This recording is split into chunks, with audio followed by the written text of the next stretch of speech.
Hello everyone, welcome to career wisdom. তোমাদের সঙ্গে রয়েছি আমি সুব্রত। বন্ধুরা, নতুন একটা চাকরির বিজ্ঞপ্তি নিয়ে চলে এলাম। আরআরবি অর্থাৎ রেলওয়ে রিক্রুটমেন্ট বোর্ডের মাধ্যমে পরবর্তী নতুন নিয়োগের অফিসিয়াল ফুল নোটিফিকেশান প্রকাশিত হয়ে গেল।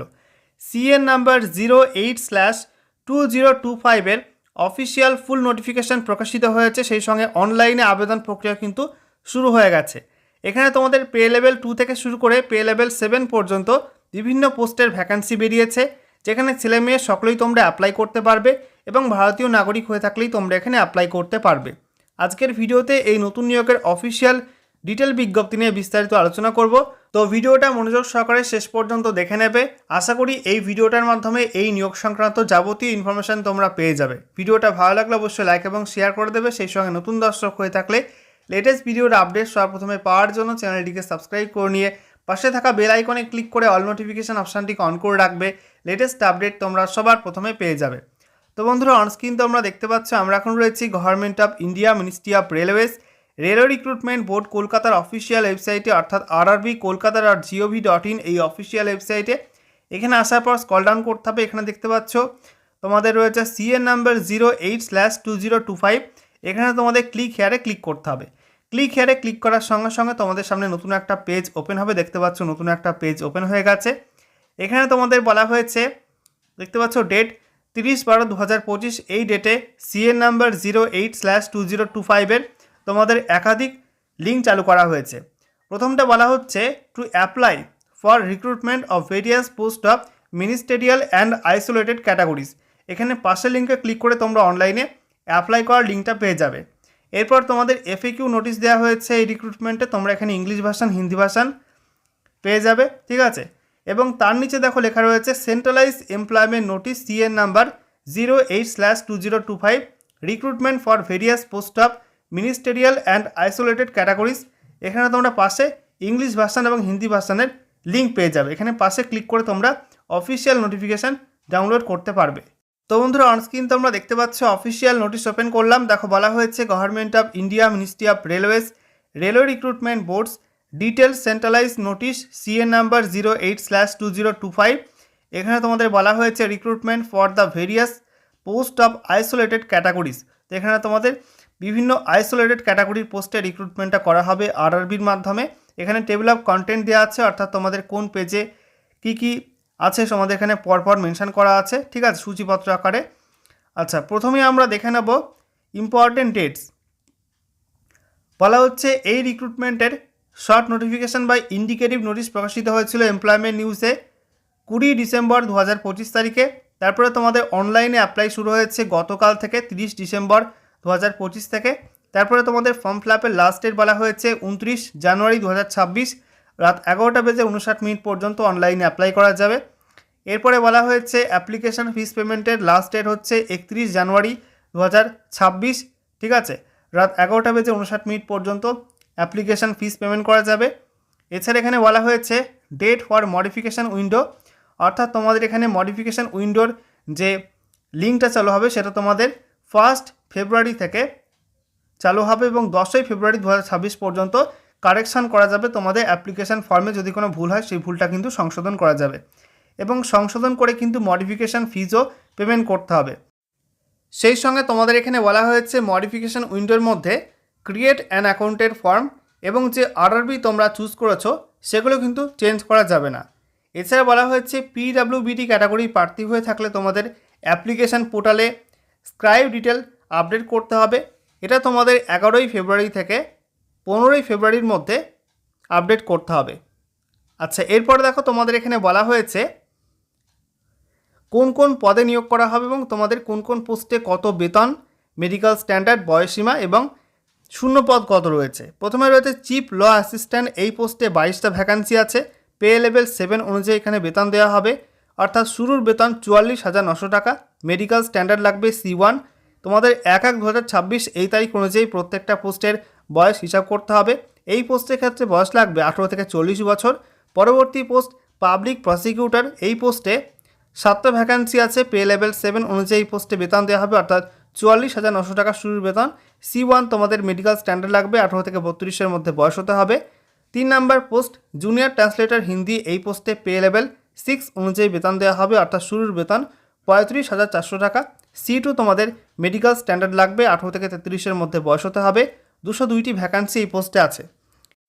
এরপর সিনিয়র পাবলিসিটি ইন্সপেক্টর এই পোস্টে পে লেভেল 6 অনুযায়ী তোমাদের এখানে বেতন দেওয়া হবে, অর্থাৎ শুরুর বেতন 35,400 টাকা। C1 তোমাদের মেডিকেল স্ট্যান্ডার্ড লাগবে, 18 থেকে 33-এর মধ্যে বয়স হতে হবে এবং 15টা ভ্যাকান্সি এই পোস্টে আছে। এরপর স্টাফ অ্যান্ড ওয়েলফেয়ার ইন্সপেক্টর এই পোস্টে পে লেভেল 6 অনুযায়ী তোমাদের বেতন দেওয়া হবে, শুরুর বেতন 35,400 টাকা। C1 তোমাদের মেডিকেল স্ট্যান্ডার্ড লাগবে, 18 থেকে 33-এর মধ্যে বয়স হতে হবে। 24টা ভ্যাকান্সি এই পোস্টে আছে। এরপর 6 নম্বর পোস্ট সায়েন্টিফিক অ্যাসিস্ট্যান্ট ট্রেনিং এই পোস্টেও কিন্তু পে লেভেল 6 অনুযায়ী একই বেতন দেওয়া হবে। B1 তোমাদের মেডিকেল স্ট্যান্ডার্ড লাগবে, 18 থেকে 35-এর মধ্যে বয়স হতে হবে। 2টি ভ্যাকান্সি এই পোস্টে আছে। 7 নম্বর post lab assistant grade 3 chemist and metallurgist এই পোস্টে পে লেভেল 2 অনুযায়ী বেতন দেওয়া হবে, শুরুর বেতন 19,900 টাকা। B1 তোমাদের মেডিকেল স্ট্যান্ডার্ড লাগবে, 18 থেকে 30-এর মধ্যে বয়স হতে হবে এবং 39টা ভ্যাকান্সি আছে এই পোস্টে। এরপর 8 নম্বর post scientific supervisor agronomics and training pay level 7 অনুযায়ী পোস্টে বেতন দেওয়া হবে, অর্থাৎ শুরুর বেতন 44,900 টাকা। B1 তোমাদের মেডিকেল স্ট্যান্ডার্ড লাগবে, 18 থেকে 35-এর মধ্যে বয়স হতে হবে। একটা মাত্র ভ্যাকান্সি এই পোস্টে আছে। তো সব মিলিয়ে কিন্তু মোট 312টা ভ্যাকান্সি প্রকাশিত হয়েছে। এরপর দেখো তোমাদের এখানে বলা হয়েছে তোমাদের অ্যাপ্লাই করতে গেলে অবশ্যই ভারতীয় নাগরিক হতে হবে। এছাড়া তোমাদের এখানে বয়সের ছাড় রয়েছে, বলা হচ্ছে SC ST প্রার্থীরা এখানে 5 বছর বয়সের ছাড় পেয়ে যাবে।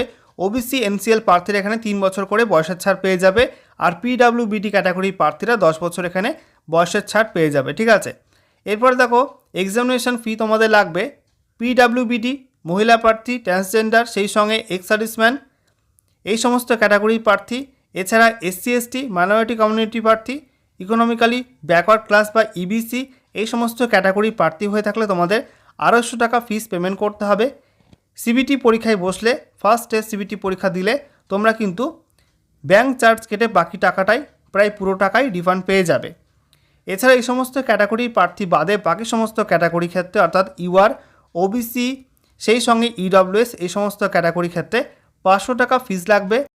ফার্স্ট টেস্ট CBT পরীক্ষা দিলে তোমাদের 100 টাকা এক্সাম ফি কাটা হবে, সঙ্গে কিছু ব্যাঙ্ক চার্জ কেটে প্রায় 400 টাকা মতো রিফান্ড করা হবে। আচ্ছা, এরপর এখানে বলা হয়েছে অনেকগুলো ইনস্ট্রাকশন এখানে তোমাদের রয়েছে, পরপর এগুলো তোমরা দেখে নিও। মেন পয়েন্টগুলো তোমাদের এখানে বলে দিচ্ছি অফিসিয়াল নোটিফিকেশানটা থেকে। এখানে বলা হয়েছে জুনিয়র ট্রান্সলেটর হিন্দি এই পোস্টটা বাদে বাকি প্রত্যেকটা পোস্টের সিলেবাস কিন্তু একই। CBT পরীক্ষার সিলেবাস বলা হয়েছে প্রফেশনাল অ্যাবিলিটি 50টা প্রশ্ন 50 নাম্বার, জেনারেল অ্যাওয়ারনেস 15টা প্রশ্ন 15 নাম্বার, GI এবং রিজনিং 15টা প্রশ্ন 15 নাম্বার, ম্যাথামেটিক্স 10টি প্রশ্ন 10 নাম্বার, জেনারেল সায়েন্স 10টি প্রশ্ন 10 নাম্বার, মোট 100টা কোশ্চেন থাকবে, 100 নাম্বারের পরীক্ষা নেওয়া হবে। এখানে তোমাদের পরীক্ষায় নেগেটিভ মার্কিং থাকবে 1/3 করে। এছাড়া তোমাদের এখানে বলা হয়েছে তোমাদের জুনিয়র ট্রান্সলেটর হিন্দি এই পোস্টে তোমাদের যে পরীক্ষা নেওয়া হবে সেই পরীক্ষায় 50% কোশ্চেন থাকবে ল্যাঙ্গুয়েজ প্রফিসিয়েন্সির ওপরে, যেখানে তোমাদের ইংলিশের ওপরে 20%, হিন্দির ওপরে 30% প্রফিসিয়েন্সি চেক করা হবে। এছাড়া এখানে বলা হয়েছে তোমাদের বাকি প্রশ্ন থাকবে general knowledge, GI, simple arithmetic এবং বেসিক কম্পিউটার ওপরে। ওকে, এরপর দেখো তোমাদের এখানে বলা হচ্ছে হাউ টু অ্যাপ্লাই। তোমাদের এখানে অনলাইন মোডে অ্যাপ্লাই করতে হবে। rrbapply.gov.in সেই অফিসিয়াল ওয়েবসাইটের মাধ্যমে তোমাদের কিন্তু অনলাইনে অ্যাপ্লাই করতে হবে। লাইভ ফটো তোমাদের আপলোড করতে হবে, সঙ্গে তোমাদের সিগনেচার এখানে আপলোড করতে হবে, ঠিক আছে। আচ্ছা, এরপর দেখো তোমাদের এখানে আর কি বলা হচ্ছে। এখানে তোমাদের প্রত্যেকটা RRBর অফিসিয়াল ওয়েবসাইট দেওয়া আছে, তোমরা যে কোনো RRBর অফিসিয়াল ওয়েবসাইটে গিয়েও কিন্তু অ্যাপ্লাই করার লিঙ্কটা পেয়ে যাবে। এবার আমরা দেখে নেব এখানে তোমাদের কোন কোন পোস্টের যোগ্যতা কী লাগবে। এখানে অ্যানেক্সার এর মধ্যে তোমাদের প্রত্যেকটা পোস্টের কোয়ালিফিকেশান দেওয়া আছে। যেখানে চিফ ল অ্যাসিস্ট্যান্ট এই পোস্টে বলা হয়েছে যে কোনো স্বীকৃত বিশ্ববিদ্যালয় থেকে তোমাদের লতে ডিগ্রি পাস করতে হবে, সঙ্গে তোমাদের বলা হয়েছে বারে তোমাদের প্লিডার হিসাবে 3 বছর স্ট্যান্ডিং প্র্যাকটিস করে থাকতে হবে। এছাড়া সার্ভিং রেলওয়ে এমপ্লয়িজরাও কিন্তু এখানে ল গ্র্যাজুয়েট হয়ে থাকলে অ্যাপ্লাই করতে পারবে। তাদের ক্ষেত্রে রেলের কোনো ব্রাঞ্চে 5 বছর কাজ করে থাকতে হবে। পরবর্তী পোস্ট রয়েছে পাবলিক প্রসিকিউটর এই পোস্টে বলা হয়েছে স্বীকৃত বিশ্ববিদ্যালয় থেকে লতে ব্যাচেলার ডিগ্রি সহ গ্র্যাজুয়েশন পাস করতে হবে। এছাড়া এখানে বলা হয়েছে বারে অ্যাডভোকেট হিসাবে 5 বছরের স্ট্যান্ডিং থাকতে হবে। পরবর্তী পোস্ট জুনিয়র ট্রান্সলেটর হিন্দি, এই পোস্টে বলা হয়েছে স্বীকৃত বিশ্ববিদ্যালয় থেকে তোমাদের মাস্টার ডিগ্রি করা থাকতে হবে হিন্দিতে অথবা ইংলিশে বা অন্য কোনো সাবজেক্টে করলে ইলেকটিভ সাবজেক্ট হিসাবে কিন্তু হিন্দি বা ইংলিশ পড়ে থাকতে হবে। এছাড়া এখানে ডিপ্লোমা সার্টিফিকেট কোর্স করা থাকতে হবে ট্রান্সলেশনের। সেই সঙ্গে এখানে বলা হয়েছে এক্সপিরিয়েন্স লাগবে, 2 বছর এক্সপিরিয়েন্স এখানে চাওয়া হয়েছে ট্রান্সলেশন ওয়ার্কের ক্ষেত্রে। সিনিয়র পাবলিসিটি ইন্সপেক্টর, এই পোস্টে বলা হয়েছে তোমাদের এখানে ডিগ্রি পাস করতে হবে স্বীকৃত বিশ্ববিদ্যালয় থেকে, সঙ্গে ডিপ্লোমা করা থাকতে হবে পাবলিক রিলেশনে অথবা অ্যাডভার্টাইজিং বা জার্নালিজম বা মাস কমিউনিকেশন, এর মধ্যে যে কোনো একটা শাখায়, সঙ্গে 2 বছর এখানে এক্সপিরিয়েন্স চাওয়া হয়েছে। পরবর্তী post staff and welfare inspector, এই পোস্টে বলা হয়েছে গ্র্যাজুয়েশন পাস করতে হবে, সঙ্গে এখানে বলা হয়েছে ডিপ্লোমা করা থাকতে হবে in labour or social welfare. এছাড়া বলা হয়েছে অথবা diploma in labour or laws. এছাড়া LLB with papers in labour laws. ঠিক আছে, এরকম একাধিক কোয়ালিফিকেশান রয়েছে, তোমরা এখান থেকে দেখে নিও। পরবর্তী পোস্ট সায়েন্টিফিক অ্যাসিস্ট্যান্ট ট্রেনিং, এই পোস্টে বলা হয়েছে 2nd ক্লাস মাস্টার ডিগ্রি করা থাকতে হবে ইন সাইকোলজি। এছাড়া এখানে বলা হয়েছে 1 বছর এক্সপিরিয়েন্স থাকতে হবে অ্যাডমিনিস্ট্রেশন অফ সাইকোলজিক্যাল টেস্ট, সঙ্গে এখানে কম্পিউটার কাজ জানতে হবে। পরবর্তী post lab assistant grade 3 chemist and metallurgist, এই পোস্টে বলা হয়েছে উচ্চ মাধ্যমিক পাস করতে হবে তোমাদের ফিজিক্স এবং কেমিস্ট্রি এই সাবজেক্ট নিয়ে। পরবর্তী পোস্ট রয়েছে scientific supervisor agronomics and training, এই পোস্টে বলা হয়েছে 2nd ক্লাস মাস্টার ডিগ্রি করা থাকতে হবে সাইকোলজিতে অথবা ফিজিওলজিতে করা থাকতে হবে 2nd ক্লাস মাস্টার ডিগ্রি, সঙ্গে 2 বছর কাজের এক্সপিরিয়েন্স চাওয়া হয়েছে। এখানে তোমাদের পরপর প্রত্যেকটা RRB ভিত্তিক শূন্যপদের তালিকা দেওয়া আছে, যেখানে RRB আহমেদাবাদে টোটাল ভ্যাকান্সি রয়েছে মাত্র 2টি ভ্যাকান্সি। RRB আজমেরে মাত্র 20টা ভ্যাকান্সি আছে। RRB বেঙ্গালুরুতে 9টা ভ্যাকান্সি, RRB ভোপালে 11টা ভ্যাকান্সি, RRB ভুবনেশ্বরে 12টা ভ্যাকান্সি, RRB বিলাসপুরে 13টা ভ্যাকান্সি, RRB চণ্ডীগড়ে 31টা ভ্যাকান্সি আছে, RRB চেন্নাইতে 27টা ভ্যাকান্সি আছে, RRB গোরক্ষপুরে 24টা ভ্যাকান্সি, এরপর RRB গুয়াহাটিতে 19টা ভ্যাকান্সি, RRB কলকাতা এখানে মোট ভ্যাকান্সি রয়েছে 44টা, RRB মুম্বাইতে 70টা ভ্যাকান্সি আছে, RRB পাটনা এখানে 15টা ভ্যাকান্সি আছে, RRB প্রয়াগরাজ এখানে মোট 15টা ভ্যাকান্সি আছে। এইসব মিলে কিন্তু মোট 312টা ভ্যাকান্সি এখানে পাবলিশ হয়েছে। তো এই হচ্ছে অফিসিয়াল নোটিফিকেশান, তোমরা এখান থেকে সমস্ত কিছু পেয়ে যাবে। ঠিক আছে।